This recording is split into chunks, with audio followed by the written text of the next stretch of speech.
ঘড়ির কাঁটায় বাজছে এখন 3টে। এখন উঠবো সেহরি রান্না করতে। হ্যালো বন্ধুরা, আসসালামু আলাইকুম। সবাই কেমন আছেন? আলহামদুলিল্লাহ, আমিও ভালো আছি। তো দেখতে পাচ্ছেন এখানে আমি প্রেসারে ভাত দিয়ে দিয়েছি, কারণ রাত্রে তো তাড়াতাড়ি রান্নাটা হয়ে যায়।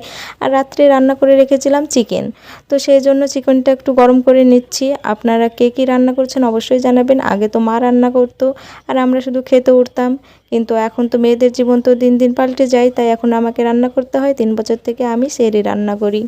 এখানে অল্প একটু ডালও রান্না করে নিচ্ছি, আর এখানে ডালে তেল দেবো, তার জন্য পেঁয়াজটা ভেজে নিচ্ছি। এই তো আমার খাবার রেডি হয়ে গেছে, দেখতেই পাচ্ছেন। তো এবার খেয়ে নিই। আমার তো সেহরি রান্না করতে ভালোই লাগে, কিন্তু উঠতে একটু কষ্ট হয়। আপনাদের কার কেমন লাগে অবশ্যই কিন্তু কমেন্টে জানাবেন। খাওয়া দাওয়া কমপ্লিট করে টাইম শেষ হয়ে গেছে, তারপর আমরা নামাজ পড়ে নিলাম। তারপর তো এখন ঘড়ি কাঁটায় বাজছে 5:30। তো ভাবলাম যে ঘরটা একটু ঝাড়ু দিয়ে নিই। আর তারপর দেখছি জলও চলে এসেছে, তো বাসনপত্রগুলো পরিষ্কার করে নিলাম। তাহলে সকালের ঘুমটা খুব ভালো হবে, রিল্যাক্সে হবে, বাসনপত্র আর ধোয়ার চিন্তা থাকবে না। তো দেখতে পাচ্ছেন কিন্তু এখন পরিষ্কার হয়ে গিয়েছে, কারণ এখন প্রায় 5:45-এর মতো বাজছে। তো পরিষ্কার হয়ে গিয়েছে বাইরে। তো নোংরার বালতিটাও রেখে চলে আসলাম, কারণ 8টার দিকে নোংরা নিতে আসবে।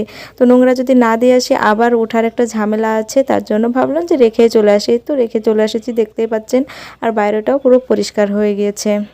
আপনারা কে কোথা থেকে আমার ভিডিও দেখছেন অবশ্যই কিন্তু কমেন্টে জানাবেন। এবার লাইটটা অফ করে দিই, কারণ ঘরের ভেতরে তো অন্ধকারই ছিল, বাইরেটা পরিষ্কার হয়েছিল।